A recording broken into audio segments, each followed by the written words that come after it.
I'm a mad old cat lady. There's a picture on the back of her early books, the publicity shot used for the first 10 years of her career, in which she holds a baby cheetah, its mouth open, tongue sticking out as her tongue does now.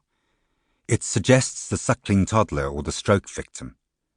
My British publisher insisted on the stupid cheetah, she'll tell me later, because that's what an African writer was supposed to have, the wild clutched to her bosom, suckling the continent, all those tired imperial fantasies.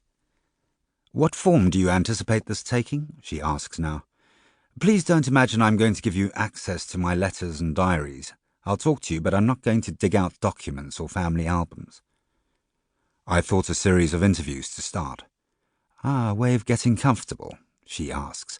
I nod, shrug my shoulders, produce a small digital recorder. She snorts.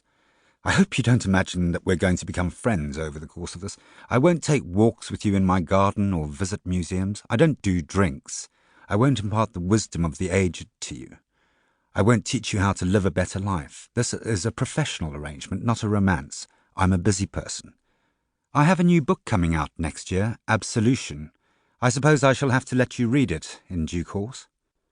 I defer to you.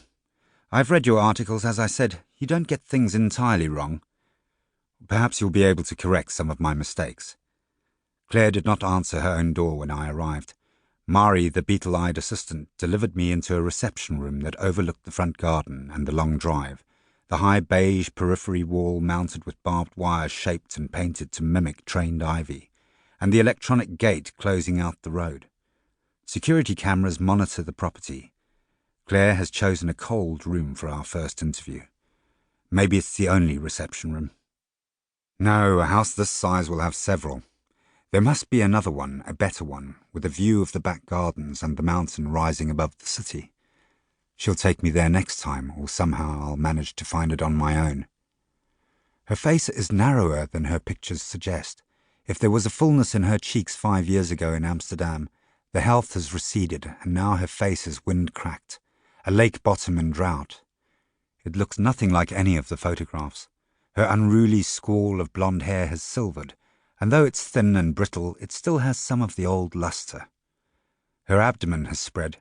She's almost a very old woman, but doesn't look her real age, more like 60 than whatever she really is. Her skin is tanned, and the line of her jaw has a plastic tension. Despite the slight hump in her back, she tries to remain erect. I feel a flash of anger at her vanity. But it's not my place to judge that. She is who she is. I'm here for something else. "I hope you've brought your own food and drink. I don't intend to feed you while you feed off me. You may use the facilities at the end of the corridor on the left. Please remember to lower the seat when you've finished. It will encourage my sympathy." She narrows her eyes and seems to be smirking again, but I can't tell if she's joking or serious. "Are you going to record these discussions?" "Yes." "Take notes as well?" "Yes." "Is it on?" "Yes, it's recording." "Well?" "I'm predictable. I'd like to start at the beginning," I say. "You'll find no clues in my childhood." "That's not really the point, if you'll forgive me. People want to know.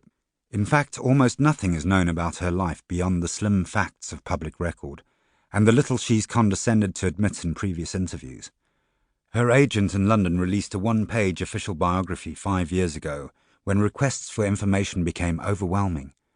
Both sets of grandparents were farmers. No, my paternal grandfather was an ostrich farmer. The other was a butcher. "And your parents?" "My father was a lawyer, an advocate, the first in his family to go to university. My mother was a linguist, an academic. I never saw much of them. There were women, girls to look after me, a succession of them.